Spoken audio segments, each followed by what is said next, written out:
오늘 우리에게 주신 하나님의 말씀은 사무엘상 16장 10절에서 13절입니다. 제가 봉독하겠습니다.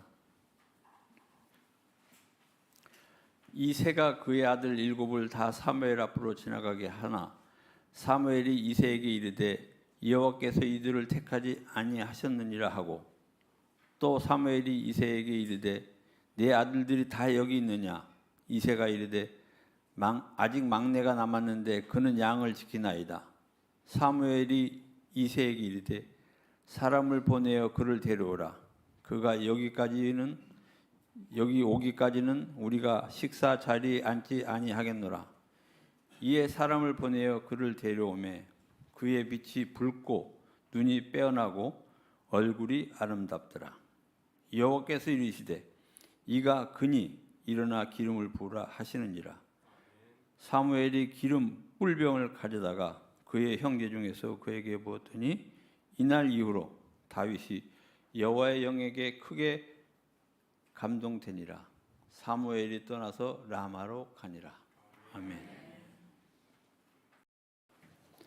목사님께서 성령의 삶이라는 제목으로 말씀 증거 읽겠습니다. 참 좋으신 우리 주님의 은총과 평강이 예배의 자리에 나오신 모든 분들 위해 함께 하시길 축원드립니다. 성가대 찬양 감사드립니다. 제가 한 번은 다른 교회에서 이제 목회를 하는데 어떤 성도의 자녀가 몸이 굉장히 좋지 못했습니다. 육적으로 정신적으로 많이 힘들었습니다.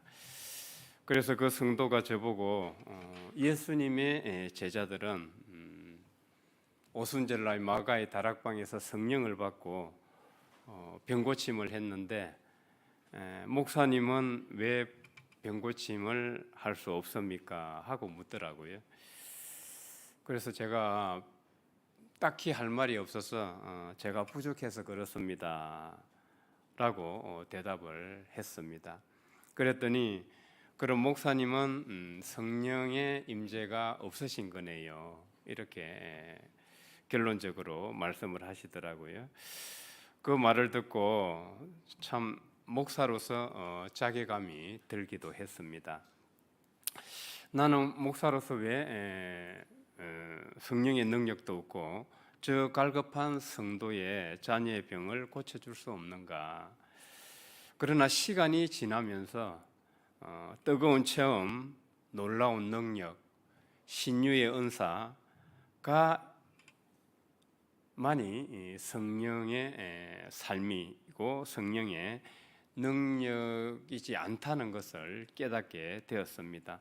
성령의 삶은 또 다른 차원도 있더라는 것이죠. 예컨대 제가 여기 이제 4년째 시무를 하고 있는데 매주 주일 부족하지만은 예배 때 설교를 할 수 있는 거, 물론 죽도 씁니다. 죽도 쓰고 된밥도 하고 뭐 맛있는 밥도 가끔 하기도 하는 것 같기도 한데 잘 모르겠어요. 아무튼 매주 이렇게 예배를 드리고 설교를 할 수 있다는 것 참으로 감사하죠. 냉철한 머리와 이성으로 사이비에 현혹되지 않는 것, 그리고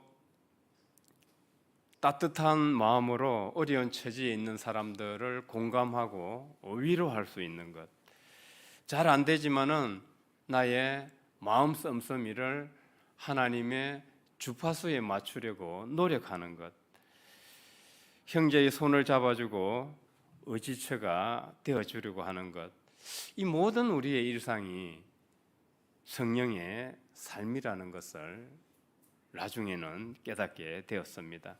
그래서 저는 오늘 성령의 삶을 좀 더 포괄적인 관점에서 생각을 해보고자 합니다. 왜냐하면 성령의 삶을 단순히 뜨거운 감격, 놀라운 능력, 체험, 방언이나 신유의 은사에만 초점을 맞춘다면 우리 일상에서 함께 하시는 성령의 삶은 놓쳐버릴 수 있기 때문입니다. 또한 저처럼 극적인 체험도 없고 혹은 놀랍고 뜨거운 성령 체험이 없는 사람들은 그럼 내게는 성령의 임재 같은 것은 없다고 여길 것이기 때문입니다. 따라서 오늘 저는 구약의 한 인물 다윗을 통해서 성령은 우리의 일상과 함께 동행하고 계시다는 사실을 생각을 해보겠습니다. 성령은 우리가 깨닫든 깨닫지 못하든 간에 이미 하나님께서 우리와 함께 하셨습니다.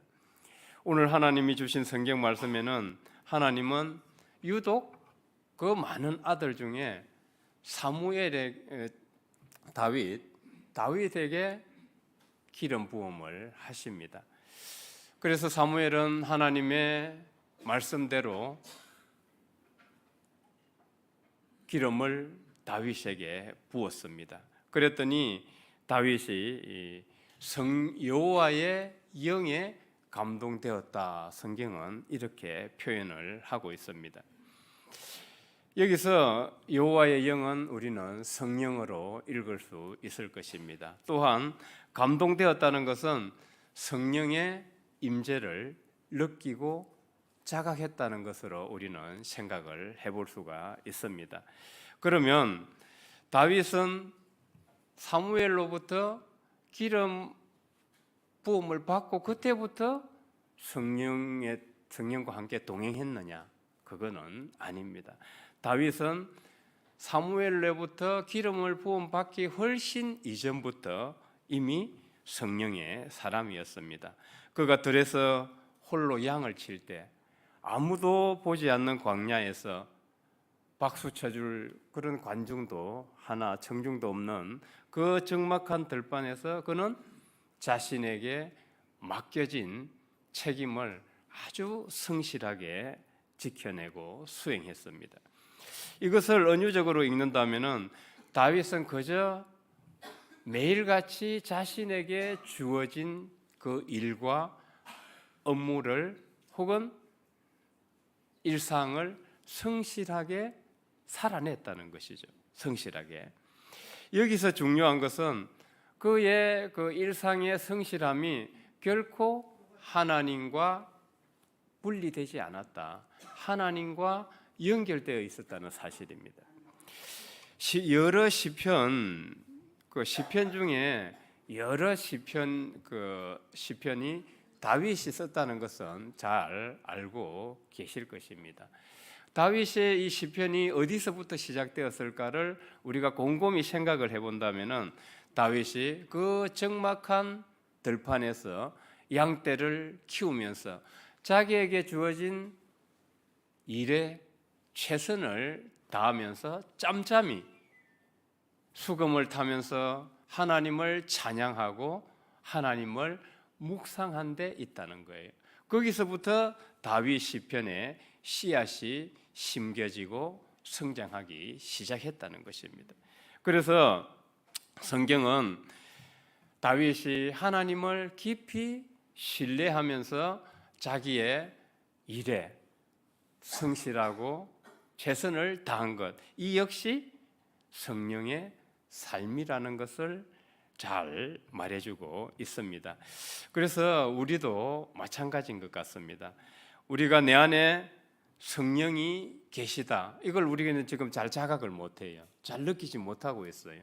다들 뭐 나가서 너 성령 받았니? 그러면 받았다 그러는데 특별한 자각이나 체험을 얘기하면은 딱히 말할 것이 없어요. 그러나 우리는 이 성령이 내 안에 계시고 임재하고 계시다는 것을 또렷이 느끼고 깨닫기 훨씬 이전부터 하나님은 우리와 함께 하시면서 우리를 빚어냈다는 사실이에요.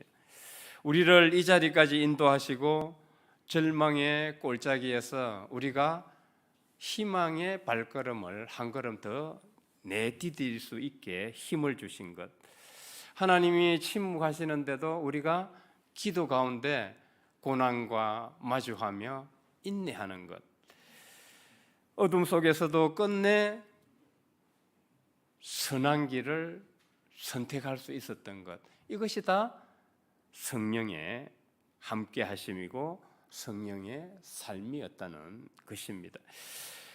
그래서 나에게 설사 특별한 은사나 신유의 특별한 능력이 없다 할지라도 하나님께서는 우리가 깨닫기 훨씬 이전부터 성령으로 동행을 하셨다는 사실을 우리는 꼭 기억을 해야 되겠습니다. 제가 최근에 수영을 배운다고 말씀드린 적이 있죠.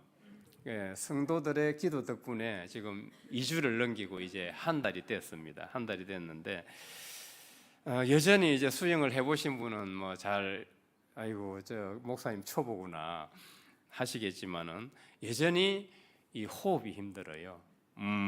파 이게 너무 힘들어요.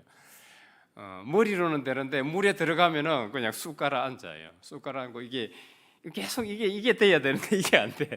이거하고 이게 목하고 발하고는 뭐 뚝 떨어져가지고 떨어지게 돼요. 그러니까 물에 계속 가라앉아. 코치가 그걸 계속 지적을 해요. 이걸 계속 붙여야 됩니다. 그러는데 물 먹을까봐 이렇게 하면 물이 여기 달랑달랑 걸리잖아요. 물 먹을까봐 이 고개를 이렇게 들어. 그러면 팔이 축 처지죠. 그럼 깔아앉는 거예요. 이게 여전히 힘들어요. 여전히 힘든데 그러면서 팔을 풍차 돌리듯이 하라 그래요. 풍차 돌리듯이 하라는데 처음엔 그걸 잘 이해를 못했는데 이제 한 달 정도 되니까 조금 터득을 했어요. 어느 날 쑥 하는데 이게 제 허벅지 옆으로 쑥 지나가는데 뭔가 이게 진짜 풍차 돌리듯이 쑥 지나가는 거예요. 아 이거구나. 그래서 제가 이제 가기가 싫었어요. 사실은 수영장이 고역이었는데 가기가 싫었는데 이제는 조금 재미가 생겼어요. 재미가 생겨가지고 이거구나. 그러면서 이제 옆에 어르신들 훨씬 연세가 많으신 한 70대 어르신들인데 물개 너무 잘해요. 그래서 그분들 보고 나는 언제 저렇게 할 수 있을까 부러워하면서 지금 제가 배우고 있는데 초보자도 이제 그 기초 과정을 하나씩 하면서 어느 순간 그 깨달음이 오더라는 거예요. 그러니까 수영이라는 것이 초보자, 중급자, 고급자 과정을 다 포함하고 있어요. 뭐 고급자만 수영을 하는 것이 아니라 초급자 역시도 수영을 하고 있는 거죠. 우리가 등산을 할 때 산 입구에 있는 사람이 있고 그리고 산 중턱에 있는 사람이 있고 산 정상에 있는 사람이 있어요. 모두 다 똑같이 앞서거니 뒤서거니 할 뿐이지 등산을 하고 있는 거예요. 수영도 마찬가지입니다. 저는 성령의 삶도 이와 같다고 봅니다. 우리의 목표는 당연히 우리 안에 임재해 계신 성령을 느끼고 자각하고 그 말씀 안에서 살아가는 것입니다. 그게 당연히 목표죠. 목표인데 그러나 일상에서 설사 성령을 느끼거나 자각하지 못하고 있다 할지라도 일상의 이 신앙의 삶 역시도 성령의 이끌림을 받고 있다는 것이죠. 수영이나 등산에 비교해 볼 때. 그래서 성령의 삶은 우리의 깨달음에서 시작되지 않아요. 성령의 삶은 내가 지금 우리 안에 지금 내 안에 성령이 계시구나. 내가 자각했다. 깨달았다. 이걸로 성령의 삶은 시작되지 않고 성령의 삶은 하나님께서 주권적으로 우리와 함께 하시는 거예요. 우리가 설사 깨닫든 깨닫지 못하든지 간에 말입니다.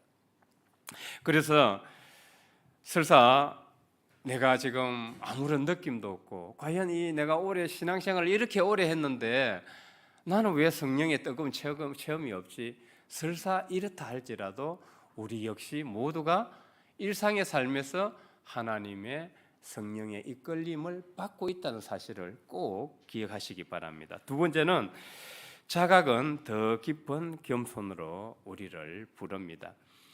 기름 부은 후에 다윗은 여호와의 영에 감동되었다고 합니다. 여호와의 영에 감동되었다는 것은 앞서도 말씀드렸듯이 성령을 이제 자각하고 느끼기 시작한 거예요. 성령을 자각하고 느끼기 시작하면서 다윗은 더욱더 겸손해집니다. 첫 번째 나오는 것은 이제 담대함이죠. 자기 앞에 거대한 골리앗이 골리앗과 마주하게 됩니다.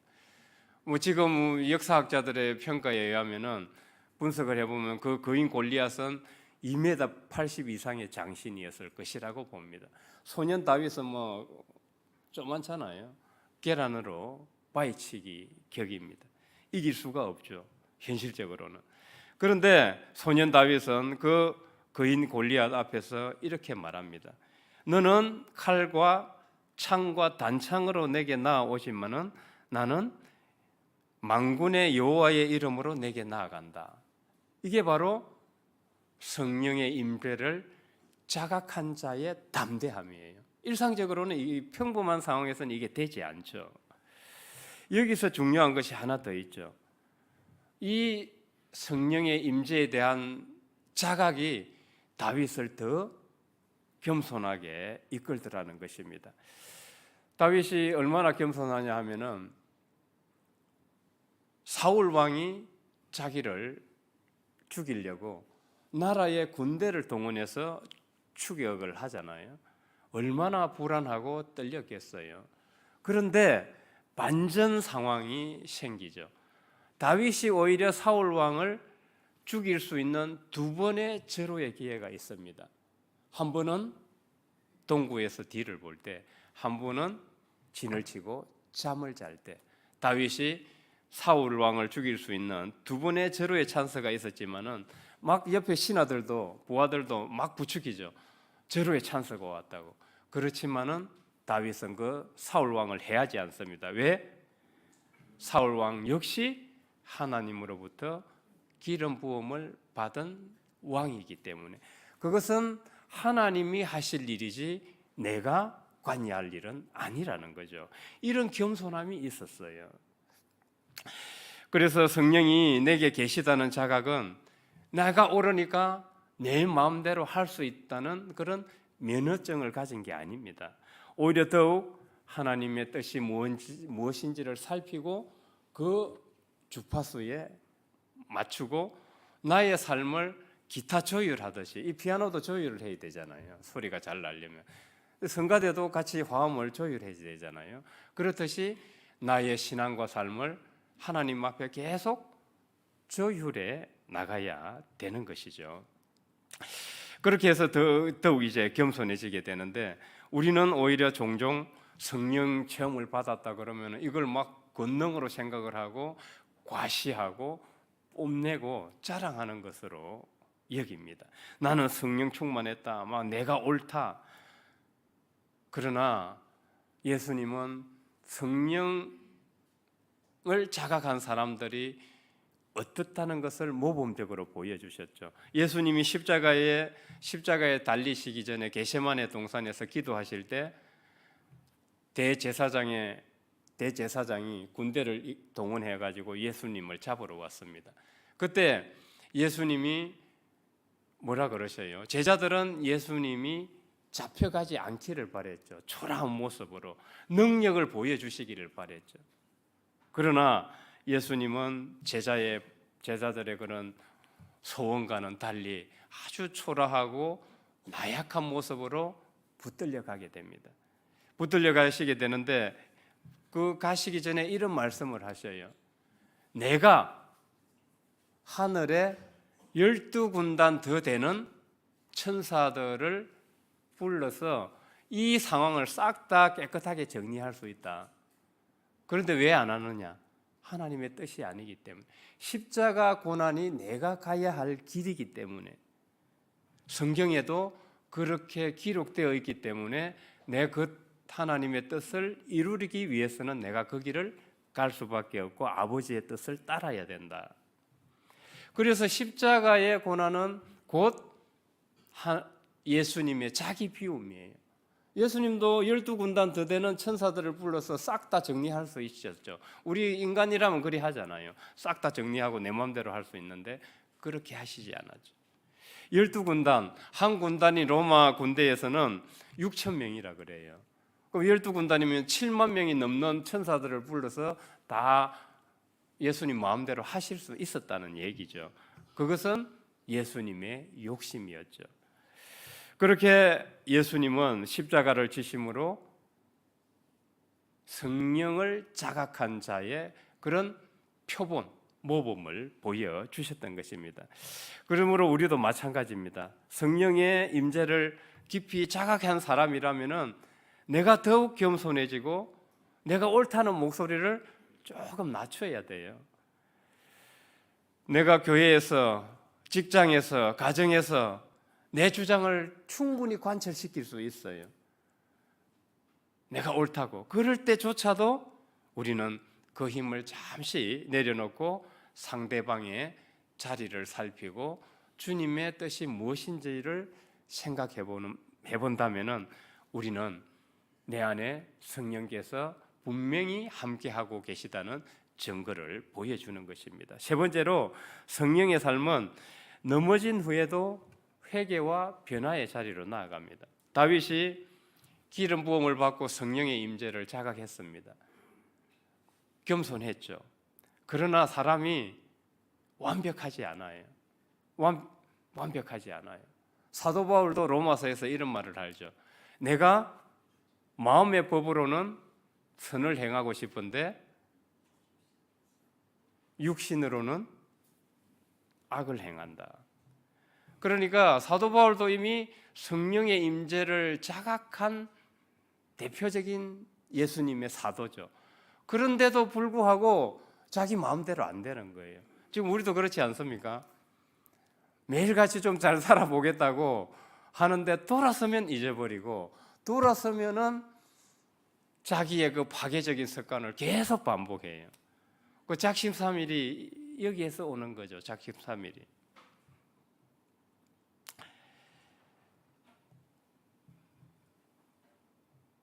그래서 사람은 성령을 자각하고 임재를 느끼고 있다 할지라도 이게 완벽하지 않아요. 마음대로 되지 않습니다.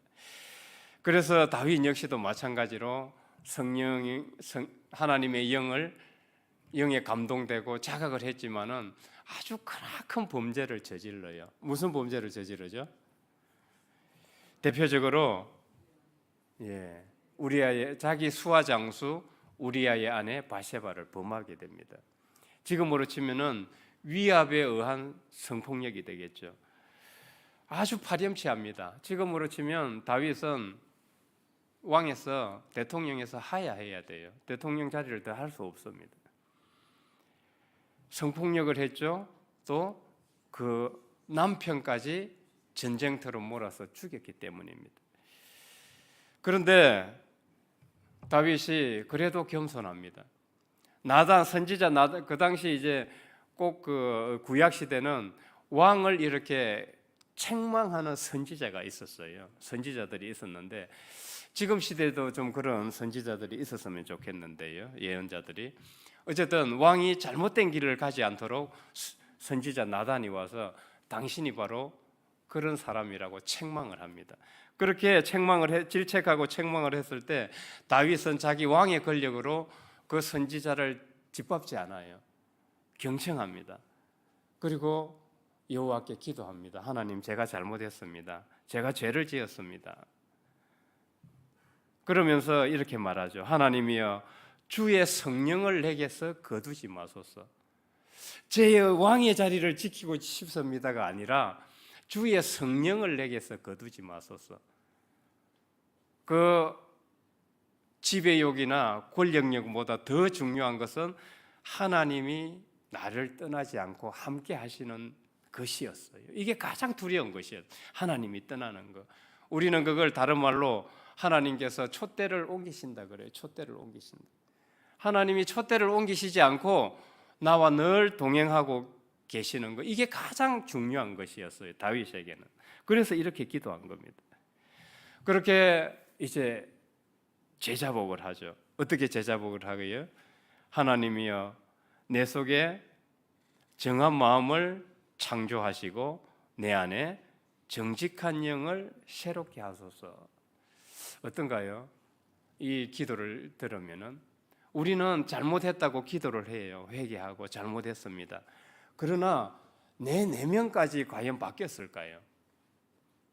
내가 지금 과거에 저지른 행동에 대해서 반성하고 회개를 했습니다. 그러나 내 내면이 과연 새롭게 되었을까요?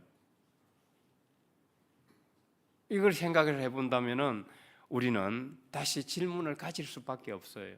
과연 회개란 무엇인가? 회개란 과거에 제가 잘못한 죄까지 회개하는 것이지만은 자신의 내면까지 변해야 되는 거예요. 새롭게 되어야 하는 거예요. 돌아서면은 파괴적인 습관을 일삼아요. 돌아서면은 계속 반복적으로 자기가 했던 죄를 저질러요. 이건 회개가 아닌 것이죠. 그래서 다윗이 하나님이여 내 속에 정한 마음을 창조하시고 내 안에 정직한 영을 새롭게 하소서. 그러니까 우리 구태의연한 내면이 바뀌지 않으면은 계속 파괴적인 습관을 반복하고 또 작심삼일 또 반복하고 작심삼일 이렇게 계속 반복하는 거예요. 우리는 주일 예배에 이런 표현을 쓰기는 좀 그렇지만은 이걸 중독이라 그래요. 중독. 익명의 알코올 중독자 모임에서 그래서 그들은 자기 스스로 해결할 수 없잖아요. 중독이 되면 자기 스스로 해결이 안 됩니다. 해결이 안 돼요. 중독이 되면은 치료를 받아야 돼요. 치료를. 그래서 내 혼자 지금 할 수 있다고 생각하시는 것은 상당히 착각하시는 거예요. 치료를 받아야 됩니다. 그래서 다윗은 지금 하나님께 치료를 받기를 원하는 거예요. 나의 중독된 내면이 하나님께 치료를 받아서 새롭게 되기를 원하는 거예요. 그리고 나서 다윗은 이렇게 얘기를 합니다. 하나님께서 그렇게 해주시면은 내가 범죄자에게 주의 도를 가르치고 죄인들이 죽게 돌아오게 하겠습니다. 그러니까 내가 이제 하나님께 제자복하고 통해 자복하고 내면이 새롭게 창조되고 거듭나서 이제 그 공동체를 하나님의 의와 정의가 살아있는 공동체로 가꾸어 가겠다는 말이에요. 그래서 우리가 회개를 한다는 것은 그냥 잘못했습니다로 끝나는 것이 아니라 내면이 새롭게 되었는지를 다시 우리는 하나님께 의뢰를 해야 됩니다. 새롭게 해달라. 의뢰를 하고 그와 더불어서 새롭게 된 내가 그 행동이 외부로 흘러 나가야 되는 것입니다. 그래서 다윗이 열왕기서에 보면은 역대 왕들을 평가할 때 역대 왕들의 치적을 놓고 잘했냐 못했냐를 판단할 때 다윗의 길을 갔느냐 그렇지 않았냐를 기준으로 삼는 것입니다. 그만큼 다윗이 성령의 삶을 살았다는 것은 크나큰 잘못을 저질렀지만은 다시 통회의 자리로 변화의 자리로 자기 변화의 자리로 왔고 그와 더불어서 다시 공동체를 회복시키는 자리로 나아갔기 때문입니다. 성령의 삶은 한 번도 넘어지는 삶이 아닙니다. 한 번도 넘어지지 않는 삶이 아닙니다. 넘어졌을 때 그때 이 사람이 성령의 삶을 살고 있는지가 나타나요. 그 회개가 내면의 변화로 그 작은 자리가 정직함으로 다시 정직한 행동으로 이어지는 것입니다. 이제 결론을 짓겠습니다. 성령 강림은 결코 한 주일의 사건으로 끝나지 않습니다. 그것은 우리 삶 전체로 흘러 들어와야 됩니다.